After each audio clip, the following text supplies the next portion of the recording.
Hello everyone. अभी हम जो कर रहे हैं प्रैक्टिस अपनी इंग्लिश की, इसमें हमने टोटल 7 क्लास की प्रैक्टिस कर ली है, यानी 7 पेपर को हमने प्रैक्टिस कर लिया है। यह हमारा 8वां प्रैक्टिस सेट है। यह सारे के सारे जो है प्रीवियस ईयर के हैं दोस्तों।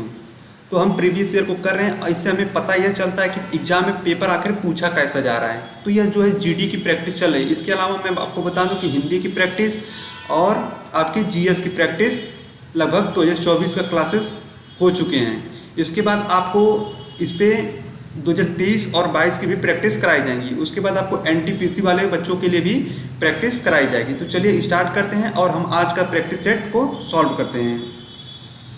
तो आज का जो हमारा प्रैक्टिस सेट है इंग्लिश का, इसमें पहला क्वेश्चन है choose the word that means the same as the given word. दोस्तों ये सारे के सारे पूछे हुए हैं और यह एक बार नहीं कई बार पूछे जाते हैं। डायरेक्ट एग्जाम में आपको एकदम डुप्लीकेट देखने को मिलेगा। तो चलिए हम देखते हैं। हमारा जो वर्ड है मेजर, ये काफ़ी इजी सा वर्ड है। मेजर मेजर मीन्स मतलब होता है किसी को मापना मेजर करना। मेजर यानी पैमाना होता है, किसी को मापने की इकाई होती है, ठीक है, मेजर किया जाता है। लेकिन डायग्नोसिस आपने सुना होगा। डायग्नोसिस मतलब होता है किसी जैसे कोई रोग होगा है उसका निदान करने के लिए उसको डायग्नोसिस किया जाता है ना, तो इसका मतलब होता है निदान करना। देखिए गॉज क्या है, एक मापने की इकाई होती है, ठीक है। गॉज क्या होती है, एक मापने की इकाई होती है। जबकि प्रोपेल का मतलब होता है प्रेरित करना, ठीक है। और डेविएशन का मतलब होता है विचलन। डेविएशन मेथड आपने मैथ में पढ़ा होगा, ठीक है, जिससे इजीली आप एग्जाम को मतलब क्वेश्चन को सॉल्व कर लेते हैं। तो मेजर मतलब पैमाना होता है या मापना होता है। गॉज भी क्या है, यह गॉज जो है यह एक इसका मतलब भी होता है इकाई को मापना। और यह आपको फिजिक्स में देखने को मिलेगा। फिजिक्स जब पढ़ेंगे ना 12th वाली फिजिक्स, तो उसमें एक यह इकाई यूनिट मिलती है गॉज की, इससे भी मेजर किया जाता है। तो यह दोनों सिनोनिम्स है। तो इसका जो करेक्ट उत्तर है वह है गॉज। अब नेक्स्ट है कि choose the word that is opposite in the meaning to the given word, यानी हमें इसमें एंटोनिम खोजना है। तो एंटोनिम क्या होगा, देखिए नोटिसेबल है। नोटिसेबल मतलब होता है कि जैसे ध्यान देने योग्य। नोटिस क्यों, इसी चीज़ को नोटिस किया जाता है। नहीं कहते हैं कि आप इसको हमारी हरकतों को बहुत नोटिस कर रहे हैं, यानी आप मेरी हरकतों पे बहुत ज़्यादा ध्यान दे रहे हैं। तो नोटिस से ही नोटिसेबल बना है, ठीक है।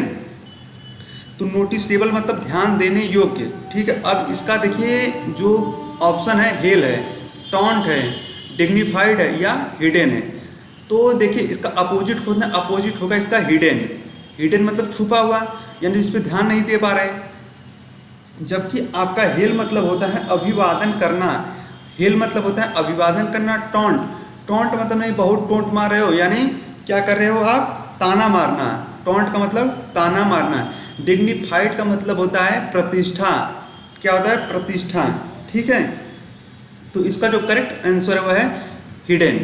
अब हमारा नेक्स्ट क्वेश्चन है कि find the part of the given sentence that has an error in it, if there is no error choose no error. तो हमारा क्वेश्चन जो स्टार्ट होता है यह यहाँ से, she crack the most funniest joke at the party. तो मैं सबसे पहले आपको बता दूं कि देखिए यह सुपरलेटिव डिग्री में बात हो रहा है। सी क्या है, हमारा एक सब्जेक्ट है और सब्जेक्ट के लिए एक वर्ब आया है और वर्ब किस में है, पास्ट टेंस में है, ठीक है। पास्ट टेंस में यह पूरी बात किस में हो रही है, पास्ट टेंस में बात हो रही है।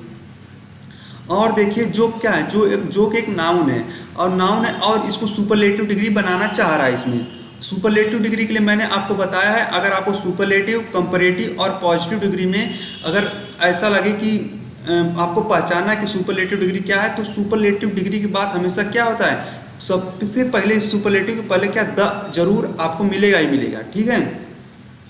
और द क्या है, यह एक आर्टिकल है। आर्टिकल और आर्टिकल हमेशा नाउन के पहले आता है। तो देखिए जो यहाँ पर नाउन है और यह क्या है, यह एक आर्टिकल है। और यह क्या है, यह बच्चा आपका adjective,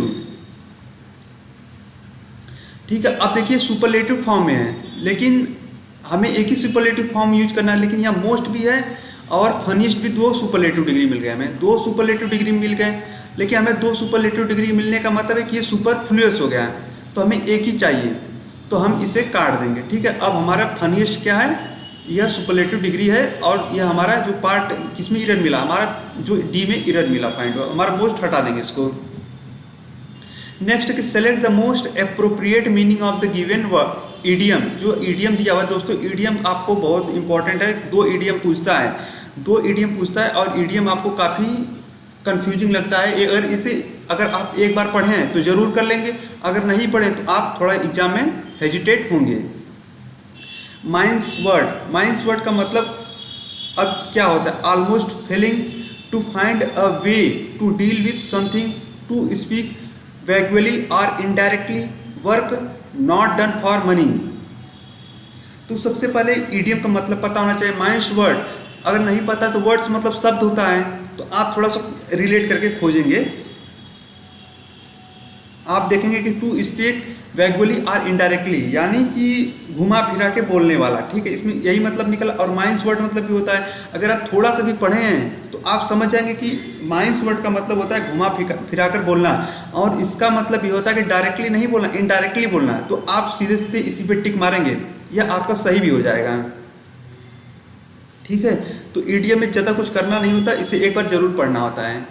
choose the most appropriate, हमें खोजना एंटोनिम, ठीक है। एंटोनिम खोजना किसका, जी अंडरलाइन वर्ड है precious.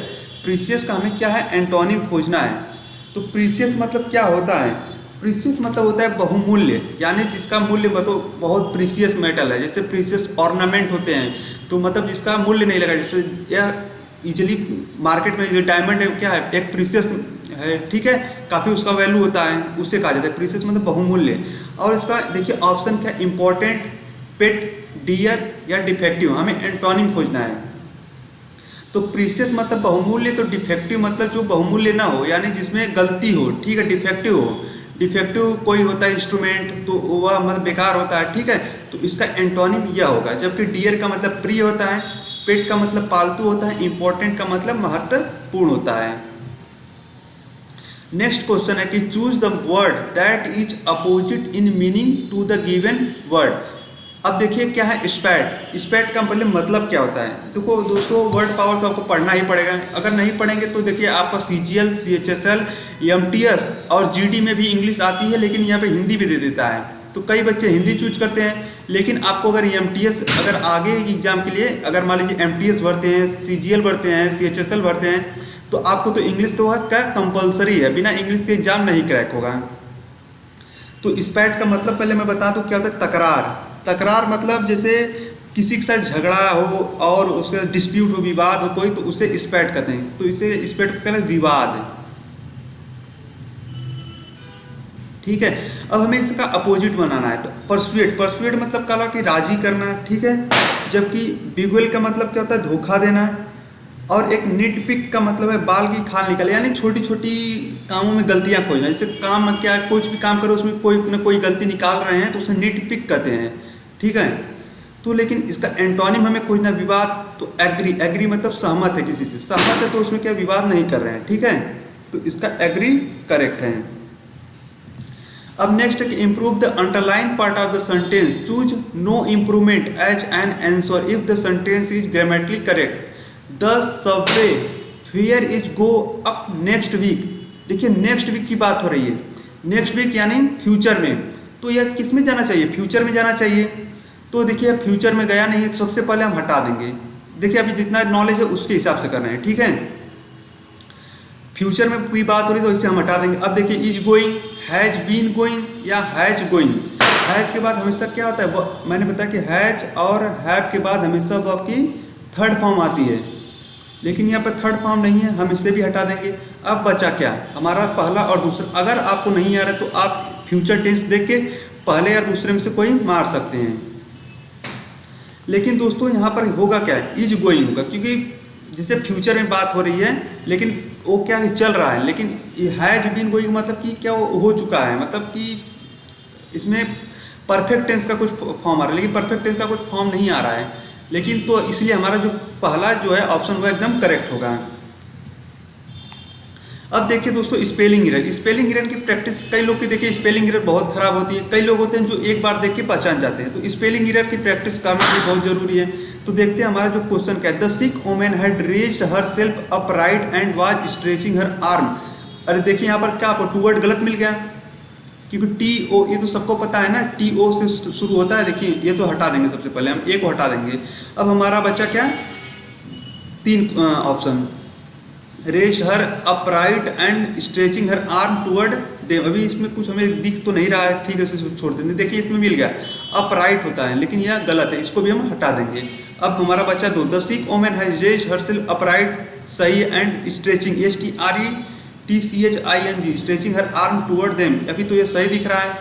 The sick women has raised herself upright, यह सही है, एंड वाज, देखिए यह गलत मिल गया, इसमें तो यह भी नहीं होगा। तो हमारा जो इसमें इस ऑप्शन में कोई स्पेलिंग एरर नहीं है, यही हमें पूछा गया है।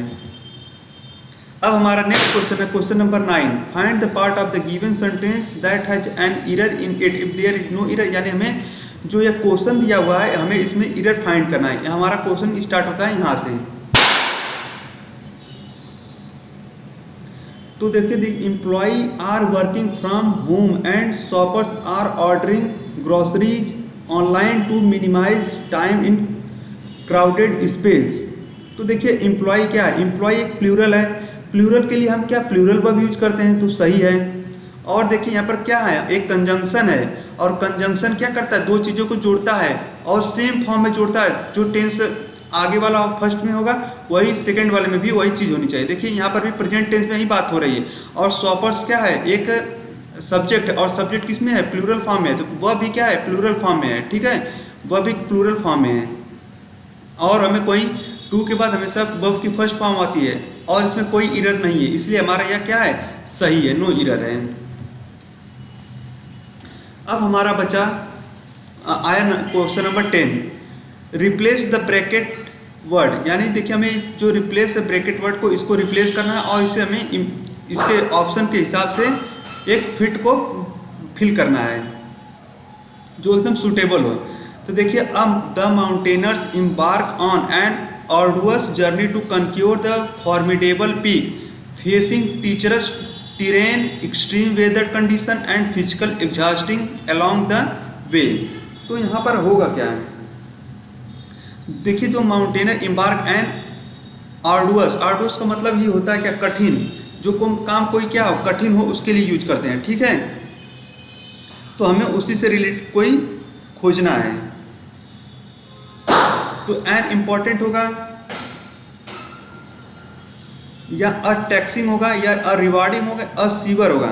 तो देखिए इसका जो टैक्सिंग का भी मतलब होता है कष्टदायक, ठीक है। तो यह जो है एकदम सूटेबल है, इसी से रिलेटेड है। कठिन यानी किसी चीज़ में परिश्रम से कोई काम कर रहे हैं, और टैक्सिंग का मतलब भी होता है किसी को बहुत कष्टदायक है, कठिनाई से करता। इम्पोर्टेंट का मतलब होता है महत्वपूर्ण, रिवार्डिंग का मतलब होता है, जो रिवॉर्डिंग का मतलब होता है वह होता है कि पुरस्कृत करना है, और सीवर का मतलब होता है गंभीर, ठीक है। तो जो सबसे कष्टदायक यह टैक्सिंग, यह एकदम सुटेबल है।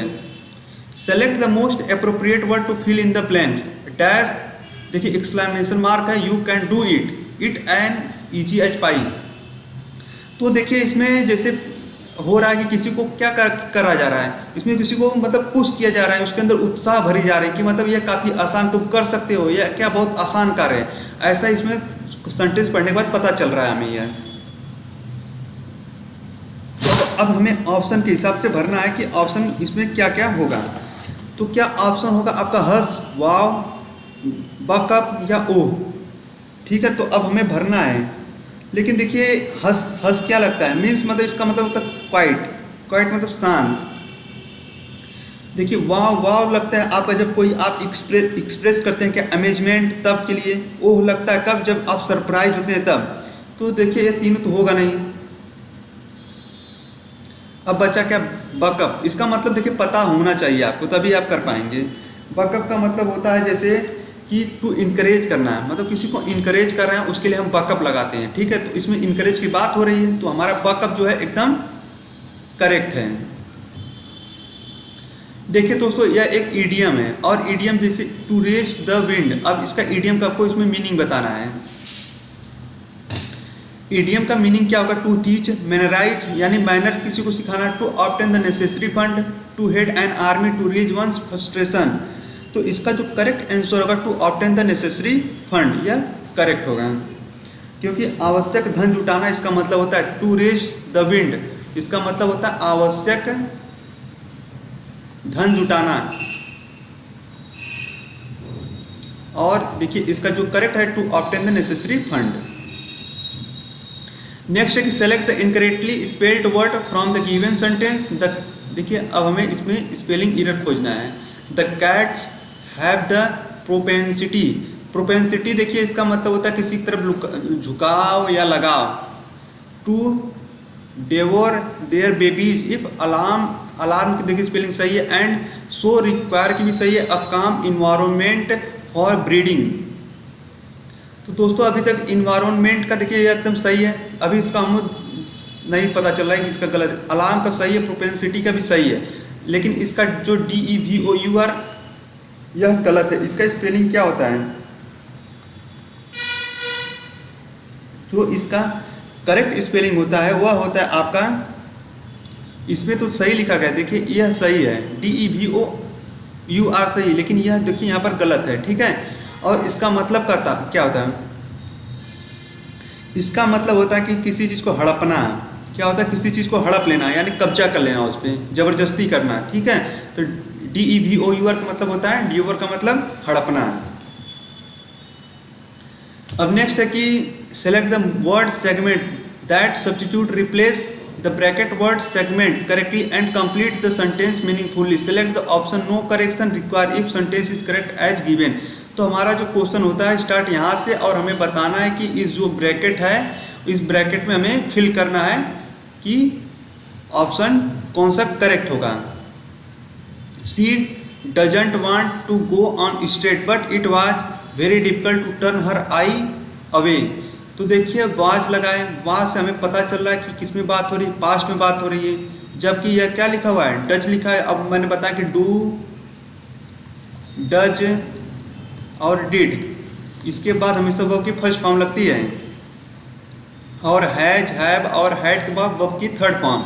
और डू डज क्या होता है? प्रेजेंट टेंस के लिए लगता है। डिड क्या लगता है? पास्ट टेंस के लिए लगता है। ठीक है, डायरेक्ट क्वेश्चन पूछेगा ऐसे, आपको डिड के बाद वर्ब की कोई अलग फॉर्म लगाया रहेगा, आपको फर्स्ट फॉर्म लगाना होगा। ठीक है, देखिए आप फर्स्ट फॉर्म लगा, लेकिन यह बात किस में हो रही है? पास्ट टेंस में हो रही है, तो हमें यहाँ डज नहीं लगाना होगा, तो पहले इसको हटा देते हैं। अब हम यहाँ यूज क्या करेंगे? तो हम यहाँ देखिए डू लगता है प्रेजेंट के लिए, डज प्रेजेंट के लिए, अब बचा क्या? डिड पास्ट के लिए लगता है, तो हम यहाँ पर यूज करेंगे पास्ट टेंस। अब नेक्स्ट है कि find the part of the given sentence that has an error in it. If there is no error choose no error. हमें इसमें एरर फाइंड करना है। Doctor Stone return to the UK at journey नहीं, at January 2001 to begin data analysis. तो दोस्तों month के लिए eight नहीं लगता है, इसके लिए प्रीपोजिशन इन लगता है। क्या लगता है? प्रीपोजिशन इन। तो हमारा जो एरर फाइंड हो रहा है वह हो रहा है हमारा सी ऑप्शन में। सी ऑप्शन करेक्ट है। तो दोस्तों अब हमारा एक क्लोज टेस्ट आ गया। क्लोज टेस्ट काफ़ी इंपॉर्टेंट होता है। सबसे पहले हम लोग क्या करते हैं कि क्लोज टेस्ट को पढ़ते हैं, और पढ़ने के बाद हम इसको सबसे पहले समझेंगे कि यह क्लोज टेस्ट किस के लिए है, किस टॉपिक पे है। उसके बाद हम पता करेंगे कि सबसे पहले एक बार पढ़ने से हमको फॉरवर्ड और बैकवर्ड से भी इसमें ऑप्शन फिल करने को डायरेक्ट मिल जाते हैं। तो सबसे पहला इसको पढ़ना काफ़ी इंपॉर्टेंट है, इसे हम पढ़ लेते हैं। Photographers and videos showing people bursting fire cracker. Fire cracker मतलब जो पटाखे होते हैं ना, on the dash of Kedarnath temple are making the dash on social media. तो अभी तक जितना पढ़ने पता चल रहा है कि जैसे केदारनाथ जो हमारे धाम है उस पर क्या है कि आप लोग फायर क्रेकर जो पटाखे फोड़ने से क्या हुआ, धुआं और आवाज़ जो हो रही है उसका इफेक्ट बताया जा रहा है वीडियो द्वारा सोशल मीडिया में। The video clip show loud bang of firecracker lights and cloud of dash along with echo of the ringing temple bells raging dash over the effect of such cracker in the geologically dash glacier region। तो बस इसका मतलब यही कि glacier के बारे में बात हो रही है कि केदारनाथ टेम्पल जहाँ पे वहाँ पे आस पड़ोस में ग्लेशियर हैं। अगर पटाखे इतने फोड़े जा रहे हैं तो उससे जो धुआं निकल रहा है, उसकी जो आवाज़ निकल रही है, उससे इसका इफेक्ट क्या पड़ रहा है हमारे जो ग्लेशियर रीजन पे, वही इसमें बात हो रही है। ठीक है, अब इसी की हिसाब से हम ऑप्शन फिल करेंगे। अगर मैं आपको इसका हिंदी बता दूं तो इसका हिंदी है कि लोगों द्वारा केदारनाथ मंदिर के डैश पर पटाखे फोड़ने के फोटो और वीडियो सोशल मीडिया पर डैश बना रहे हैं। वीडियो क्लिप में पटाखे की तेज आवाज़, रोशनी और डैश के बादल दिखाई दे रहे हैं। साथ ही मंदिर की घंटियों की गूंज भी सुनाई दे रही है, जिससे डैश उठ रहे हैं। क्या उठ रहे हैं कि ऐसे पटाखों का प्रभाव इस भूवैज्ञानिक रूप से डैश ग्लेशियर क्षेत्र पर क्या हो सकता है, मतलब प्रभाव क्या हो सकता है, इसमें देखेंगे आप ऑप्शन से फिल करेंगे। तो देखिए, photographers and video showing people bursting fire crackers on the, कहाँ, जब केदारनाथ जैसे है, केदारनाथ टेम्पल यह है, तो इसके आस पड़ोस की जमीन को क्या कहते हैं, जैसे आप स्कूल गए, आपका ये स्कूल है, स्कूल के जो आपकी फील्ड होती है इसको क्या बोलते हैं, प्रीमाइसेस बोलते हैं। लेकिन देखिए इस्टेब्लिशमेंट होगा नहीं, प्लॉट तो होगा ना, प्लॉट तो खाली जगहों को बोलते हैं। लेआउट होता है मतलब डिजाइन करने के लिए, डिजाइन होता है, किसी चीज़ को इस्टेब्लिश करना है, डिजाइन करना उसके लिए होता है। लेकिन प्रीमाइसेस क्या होता है, जब स्कूल या मंदिर के सामने की जो जमीन होती है, भूमि खाली होती है, उससे प्रीमाइसेस बोलते हैं। तो यहाँ पर जो फिल होगा वह प्रीमाइसेस होगा, प्रीमाइसेस करेक्ट है। नेक्स्ट है कि the video clip showed loud bang of fire cracker light and cloud, जो पटाखे फूट रहे हैं उससे साउंड निकल रहा है, लाइट्स निकल रही हैं और उससे जो धुएं का क्लाउड बन रहा है। अब हमें बताना लाइट, पार्क, सर्किल या राउंड, तो इसमें क्या फील होगा। तो इसमें जो फील होगा आपका राउंड करेंगे, यानी चारों तरफ round along the echo of ring round on social media, यानी सोशल मीडिया में चारों तरफ घूम रही हैं ये चीज़ें, ठीक है। सर्कल तो मतलब सर्कल तो एक नॉर्मली कोई सर्कल लाइट तो होगा नहीं, पार्क भी नहीं होगा, तो इसका जो सही करेक्ट उत्तर है राउंड्स। अब नेक्स्ट है कि the video clip showed loud bangs of fire cracker light and cloud of smoke air water fire, तो सीधे सीधे दिख रहा है कि जब फायर क्रेकर होगा तो उसका क्या निकलता है, स्मोक निकलता है। Smoke along the with the echo of ringing temple bells raising, क्या करते हैं रेजिंग, सब्जेक्ट अमेजमेंट अलार्म, या एक प्रकार से अलार्म का मतलब होता है कि किसी को चिंता में डालना, कंसर्न में डाल देना, ठीक है। तो अलार्म होगा, alarm over the effect of such cracker in the geologically glacier region, किसमें सेंसिटिव, जो ग्लेशियर रीजन काफ़ी सेंसिटिव होता है, सेंसिटिव ग्लेशियर रीजन में इसका बहुत गलत प्रभाव पड़ता है। तो यह जो क्लोस्टिस था इसका यह ऑप्शन था। तो यह किस पे था, एक ग्लेशियर रीजन पे था, जैसे केदारनाथ टेम्पल के आस पड़ोस में जो ग्लेशियर हैं उन पे पटाखे जब जलाते हैं तो उनका क्या इफेक्ट पड़ता है, उनके जो धुएं होते हैं उनसे, और जो लगातार आवाज़ें होती हैं उनसे, यही सब में फिल करना था। ठीक है दोस्तों, अब हम मिलते हैं आपको नेक्स्ट वीडियो में, तब तक के लिए धन्यवाद।